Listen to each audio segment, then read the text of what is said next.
Hello and welcome in VK classes. आज हम grammar में नया लेसन ट्रांसफॉर्मेशन ऑफ सेंटेंस में वॉइस पढ़ेंगे। इसके पहले रिमूव टू रिमूव सो का वीडियो हमने बना दिया है, आप उस वीडियो को देख लीजिए। और उसमें नियम भी है कि रिमूव टू में जब TOO2 को रिमूव करते हैं तो कौन कौन से नियम उसमें हम लगाते हैं। रिमूव सो का भी नियम हमने उसमें बनाया है वीडियो, उसमें सेंटेंस भी दिखाए हैं कैसे हम एसो सो को क्या करते हैं, रिमूव करते हैं, तो कौन कौन से नियम उसमें लगाते हैं। आज हम पढ़ने जा रहे हैं तीसरा टॉपिक जो है वो है वॉइस, जिसको हम हिंदी में वाच्य कहते हैं। इस वीडियो में हम पढ़ेंगे कि वॉइस क्या है, वॉइस के कितने प्रकार होते हैं, एक्टिव वॉइस और पैसिव वॉइस दोनों में क्या अंतर होता है, एक्टिव वॉइस की पहचान क्या होती है, पैसिव वॉइस की पहचान क्या होती है, और जब किसी सेंटेंस को हम एक्टिव से पैसिव में चेंज करते हैं तो कौन कौन से इम्पोर्टेंट नियम हम उसमें लगाते हैं। और जब हम किसी पैसिव सेंटेंस को जब हम एक्टिव में चेंज करते हैं तो उसमें कौन कौन से नियम लगाते हैं, ये हम इस वीडियो में पढ़ेंगे। तो वॉइस को हिंदी में क्या कहते हैं, वाच्य कहते हैं। ये दो प्रकार के होते हैं। पहला एक्टिव वॉइस, हिंदी में वाच्य कहते हैं। वॉइस को हम क्या कहते हैं, हिंदी में वाच्य कहते हैं। ये दो प्रकार का होता है, एक्टिव वॉइस और दूसरा पैसिव वॉइस। एक्टिव वॉइस को हम डूअर कहते हैं।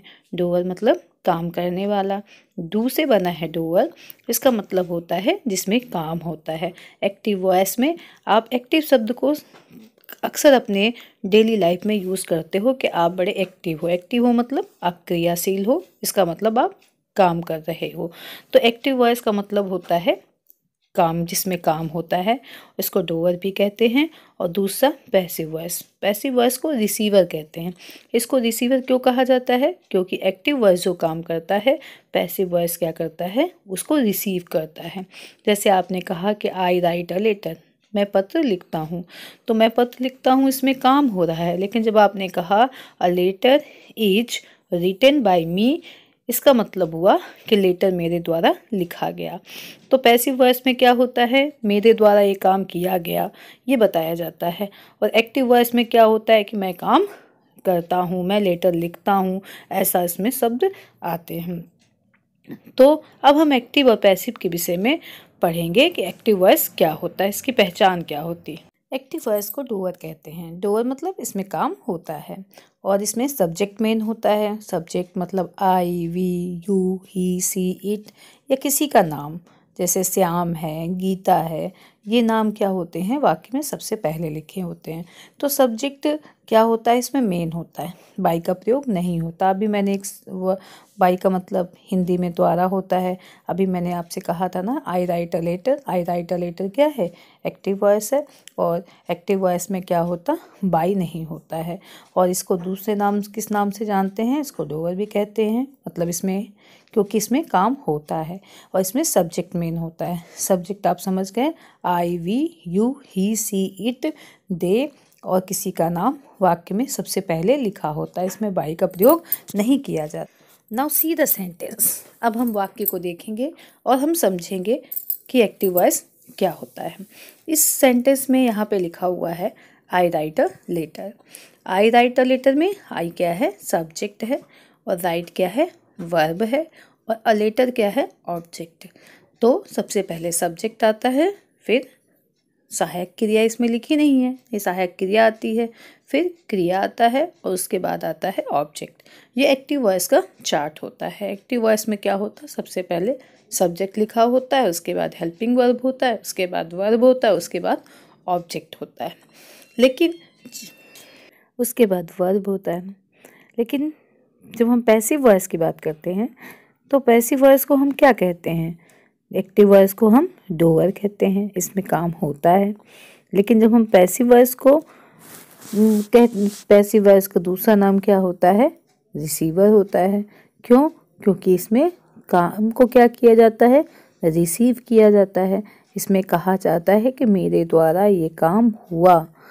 तो पैसिव वॉइस क्या होता है, रिसीवर होता है। ये आपको ध्यान रखना है। रिसीवर का मतलब इसमें काम नहीं होता, और एक्टिव वॉइस में क्या होता है, काम होता है। पैसिव वॉइस में ऑब्जेक्ट मेन होता है, वर्ब की थर्ड फॉर्म लिखी जाती है। प्रायः हम थर्ड फॉर्म का प्रयोग करते हैं पैसिव वॉइस में। और सबसे इम्पॉर्टेंट चीज़ जो एक्टिव वॉइस को पैसिव वॉइस से अलग करता है वो है बाय। बाय का प्रयोग पैसिव वॉइस में होता है और इसका हिंदी में मतलब होता है द्वारा। तो एक्टिव वॉइस में क्या मेन होता था? सब्जेक्ट। लेकिन पैसिव वॉइस में क्या मेन होगा? ऑब्जेक्ट। वर्ब की कौन सी फॉर्म लगती थी? टेंस के अनुसार एक लगती थी एक्टिव वॉइस में। लेकिन पैसिव वॉइस में प्रायः हम वर्ब की थर्ड फॉर्म का प्रयोग करेंगे। बाई का प्रयोग क्या होता है? एक्टिव वॉइस में नहीं होता, लेकिन बाई का प्रयोग पैसिव वॉइस में होता है। तो हमने देखा कि एक्टिव वॉइस में सब्जेक्ट मेन था, पैसिव वॉइस में ऑब्जेक्ट मेन हो गया। एक्टिव वॉइस में टेंस के अनुसार क्रिया की फॉर्म लगती थी, पैसिव वॉइस में क्रिया की थर्ड फॉर्म लगती है। एक्टिव वॉइस में बाय का प्रयोग नहीं होता था और पैसिव वॉइस में हम क्या करेंगे? जब सेंटेंस को एक्टिव से पैसिव में चेंज करेंगे तो बाय का प्रयोग हम करेंगे। Now see the sentence. अब सेंटेंस को देखिए और एक्टिव और पैसिव को सेंटेंस के माध्यम से समझने की कोशिश करिए। पहला सेंटेंस है I play football. I play football, ये एक्टिव वॉइस है। आई सब्जेक्ट सबसे पहले लिखा है और फुटबॉल क्या है? ऑब्जेक्ट है। सबसे इम्पोर्टेंट चीज़ होती है ऑब्जेक्ट होता क्या है। जैसे क्रिया के बाद जो लिखा होता है वो प्रायः ऑब्जेक्ट होता है। लेकिन अब प्ले टू आ गया तो टू क्या ऑब्जेक्ट होगा? ऑब्जेक्ट नहीं होगा। तो यहाँ पे आप आई प्ले फुटबॉल है तो प्ले आपने किया। अब क्वेश्चन यहाँ बनेगा क्या प्ले किया आपने? तो प्ले हमने क्या किया? फुटबॉल। तो फुटबॉल क्या है? ऑब्जेक्ट है। तो क्रिया से जो जुड़ा हुआ होता है प्रायः वही ऑब्जेक्ट होता है। अब जैसे हम यहाँ पे इसको चेंज करेंगे तो क्या बनेगा? फुटबॉल इज प्लेड बाय मी। इस सेंटेंस में देखिए फुटबॉल क्या था? ऑब्जेक्ट, जो पैसिव वॉइस में सबसे पहले आ गया। और उसके बाद क्या है? इज हो गया, इज प्लेड हो गया। प्ले का क्या हो गया? Is played. तो प्ले क्रिया की फर्स्ट फॉर्म थी, जब इसको हमने पैसिव बनाया तो ये क्या हो गया? Is played. क्रिया की थर्ड फॉर्म लग गई इज के साथ। और आई को जब हम पैसिव में लेकर आए, आई को जब हम पैसिव में चेंज करेंगे तो क्या हो जाएगा? Bye me. तो सेंटेंस क्या बना? Football is played by me. तो आपने देखा कि सब्जेक्ट आई क्या है? वो एक्टिव वॉइस में मेन हुआ। लेकिन पैसिव वॉइस में मेन क्या हो गया? फुटबॉल। फुटबॉल मतलब ऑब्जेक्ट। एक्टिव वॉइस में प्ले था तो जब पैसिव वॉइस में चेंज किया तो प्ले का क्या हो गया? प्लेड। साथ में सहायक क्रिया भी लग गई इज। फुटबॉल पहले आ गया और जो आई लिखा हुआ था एक्टिव वॉइस में सबसे पहले वो पैसिव वॉइस में सबसे लास्ट में चला गया। और आई को जो हमने चेंज किया तो क्या बन गया? By me. Now see the second sentence. अब हम दूसरे सेंटेंस को देखते हैं। सी एट मैंगो लिखा हुआ है। सी एट मैंगो क्या है? एक्टिव वॉइस है। इसमें देखिए कहीं भी बाय नहीं लिखा हुआ है। और उसके बाद सब्जेक्ट सी जो है वो सबसे पहले है लिखा हुआ है सेंटेंस में। तो इसका पूरा चार्ट भी आप देखोगे तो क्या बनेगा? सी एट मैंगो है तो सी क्या है? सब्जेक्ट है, एट क्या है? वर्ब है और मैंगो क्या है? ऑब्जेक्ट है। अब जब पैसिव वॉइस में इसको चेंज करेंगे तो मैंगो सबसे पहले आ जाएगा। एट क्रिया का सेकंड फॉर्म है। क्रिया के सेकंड फॉर्म को जब हम पैसिव वॉइस में चेंज करते हैं तो एट का हो जाता है वॉज ईटेन। और सी को जब हम एक्टिव से पैसिव में चेंज करेंगे तो हो जाएगा बाय हर। तो यहाँ पे मैंगो जो ऑब्जेक्ट था एक्टिव वॉइस में वो पैसिव वॉइस में आके वाक्य में सबसे पहले हम लिख देते हैं उसको। एट क्रिया का सेकंड फॉर्म है, चेंज हुआ तो वॉज ईटेन हो गया। ईटेन क्रिया का थर्ड फॉर्म है, ईट, एट, ईटेन। और सी को जब हम चेंज करेंगे तो उसका क्या हो जाएगा? बाय हर। तो सेंटेंस पैसिव में क्या चेंज हुआ? Mango was eaten bye her. Now see the rules. अब हम नियम को देखते हैं। फर्स्ट फॉर्म लिखा हो एक्टिव में तो उसको इज एम आर में चेंज करते हैं पैसिव में और क्रिया का थर्ड फॉर्म लगाते हैं। अगर सेकंड फॉर्म लिखा होता है एक्टिव में तो जब पैसिव में चेंज करते हैं तो वाज वेयर और उसके साथ क्रिया का थर्ड फॉर्म लगाते हैं। अगर विल और शैल लिखा हो तो विल को विल बी में और शैल को शैल बी में चेंज करते हैं। ये इंपॉर्टेंट नियम है, इनको हमें ध्यान रखना है कि जब हम एक्टिव से पैसिव में चेंज करते हैं तो फर्स्ट फॉर्म का क्या होता है is am are plus third form क्रिया की, सेकंड फॉर्म का वाज वेयर और क्रिया के थर्ड फॉर्म विल और शैल का क्या होता है विल बी और शैल बी। अब हम इसको नियम के द्वारा समझेंगे। I will do my work, यहाँ पे I will do my work है तो वर्क माई वर्क क्या है ऑब्जेक्ट है, ऑब्जेक्ट क्या होगा आगे चला आएगा, माई वर्क हो गया और विल का क्या होगा विल बी और डू का क्या हो जाएगा डन और आई का क्या होगा बाय मी। तो पूरा सेंटेंस बनेगा my work will be done by me.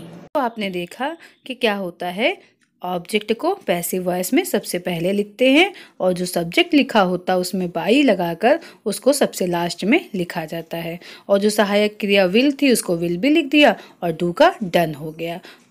Now see the second sentence they cook the food, they cook the food है तो इसमें ऑब्जेक्ट क्या है द फूड आगे आ जाएगा और कुक क्रिया की फर्स्ट फॉर्म है तो उसके लिए हम क्या करेंगे इज का प्रयोग करेंगे और हो जाएगा इज कुक्ड, कुक का हो जाएगा कुक्ड क्योंकि पैसिव में चेंज करना है और दे एक्टिव में है तो जब इसको पैसिव बनाएंगे तो क्या हो जाएगा बाय देम।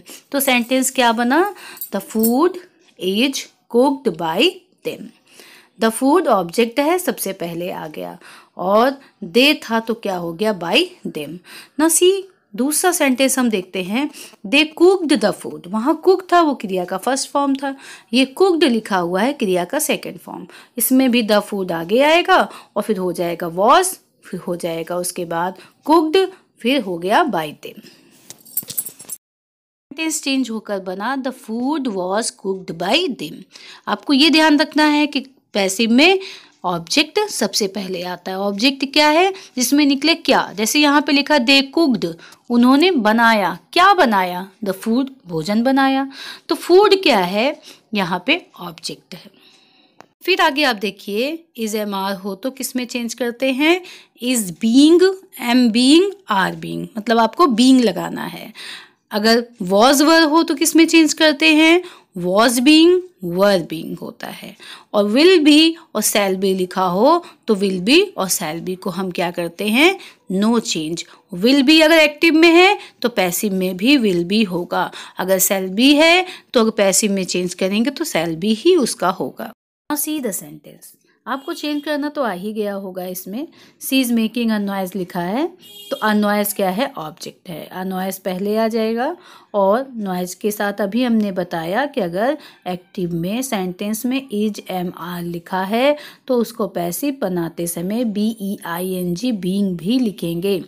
तो ए नॉइज आपका ऑब्जेक्ट है सबसे पहले आ गया, इज को जब चेंज करेंगे पैसिव में तो इज बीइंग हो गया, मेकिंग का थर्ड फॉर्म मेड हो जाएगा और सी का क्या होगा बाय हर। तो पूरा सेंटेंस क्या बना a noise is being made by her. Active में सबसे इम्पॉर्टेंट होता है सब्जेक्ट और पैसिव में सबसे इम्पॉर्टेंट होता है हमको ऑब्जेक्ट को जानना। हमेशा ध्यान रखिए कि वर्ब के बाद ही ऑब्जेक्ट होता है, लेकिन अगर आपको ये ध्यान रखना है, ऐसे मेकिंग मतलब सो करना, क्या कर रहे हो आप, तो सी तो कर नहीं रहे, आप कर रहे हो नॉइस, तो यहाँ पे नॉइस क्या है ऑब्जेक्ट। दूसरा सेंटेंस देखिए she was playing football, she was playing football लिखा है, फुटबॉल सबसे पहले चला आएगा, वॉज का वॉज बीइंग हो जाएगा, प्लेइंग में आईएनजी है, जब इसको हम चेंज करेंगे तो क्या हो जाएगा प्लेड, क्योंकि पैसिव में क्या लगता है क्रिया की थर्ड फॉर्म प्राय प्रयोग की जाती है और सी का क्या होगा बाय हर। तो आपने देखा होगा कि हम फुटबॉल को सी की प्लेस पर ले आए और सी को हम ले गए बाय लगाकर हर फुटबॉल की प्लेस पर और सेंटेंस हमने चेंज कर दिया। तो सेंटेंस क्या बना see football was being played by her. I hope आपको ये समझ में आ गया होगा कि वॉइस को वाच्य कहते हैं और एक्टिव वॉइस पैसिव वॉइस दो वॉइस होते हैं और एक्टिव को डूअर कहते हैं, इसमें काम होता है। पैसिव को रिसीवर कहते हैं, इसमें काम नहीं होता। एक्टिव जो भी काम करता है वो पैसिव क्या करता है, रिसीव करता है, इसीलिए इसको रिसीवर कहते हैं। अब एक्टिव और पैसिव में क्या अंतर होता है ये भी हमने बता दिया कि पैसिव वॉइस में प्रायः क्रिया की थर्ड फॉर्म का प्रयोग होता है और एक्टिव वॉइस में बाई का प्रयोग नहीं होता, पैसिव वॉइस में बाई का प्रयोग होता है। अब देखिए, आप जब एक्टिव से पैसिव को आप चेंज करेंगे, प्रोनाउन को चेंज करेंगे, सब्जेक्ट को चेंज करेंगे तो कैसे परिवर्तन होगा। अगर एक्टिव में आई लिखा है तो पैसिव में बाई मी हो जाएगा। अगर एक्टिव में सी लिखा है तो पैसिव में बाई हर हो जाएगा। अगर एक्टिव में एक्टिव में यू लिखा है तो पैसिव में बाई यू हो जाएगा। एक्टिव में ही लिखा है तो जब पैसिव में चेंज करेंगे तो बाई हिम हो जाएगा। वी लिखा है अगर एक्टिव में तो पैसिव में जब उसको लेकर आएंगे तो क्या हो जाएगा, बाई अस। दे लिखा होगा तो क्या हो जाएगा, बाई देम। अगर राम लिखा है तो चेंज करते समय पैसिव में बाई राम। अगर सीता लिखा है तो चेंज करते समय पैसिव में बाई सीता होगा। ये चीज़ें बहुत इंपॉर्टेंट है। एक्टिव में क्या है कि आपको ये ध्यान रखना है कि आई लिखा हुआ है तो पैसिव में चेंज किया तो क्या हो गया, बाई मी। दे लिखा हुआ है तो जब हमने चेंज किया तो क्या हो गया, बाई देम। वी लिखा है तो बाई अस। और किसी का नाम जब होता है तो नाम को तो नाम ही लिखेंगे लेकिन उसके आगे बाई लगा देंगे। तो आपको ये ध्यान रखना है कि एक्टिव का जो चार्ट होता है वो होता है subject plus verb plus object, लेकिन पैसिव का जो चार्ट होता है वो होता है object plus verb plus by subject. को एक्टिव से पैसिव में चेंज करने का बहुत ही आसान तरीका है। चार्ट बना हुआ है। सब्जेक्ट क्या होता है, बाई सब्जेक्ट, पैसिव में लास्ट में चला जाता है। ऑब्जेक्ट क्या होता है, पैसिव में सबसे पहले आ जाता है। हेल्पिंग वर्ब के प्लेस पर लिख देते हैं और क्रिया की थर्ड फॉर्म का प्रयोग करते हैं। आई होप ये वीडियो आपके लिए यूजफुल होगा। Like and subscribe.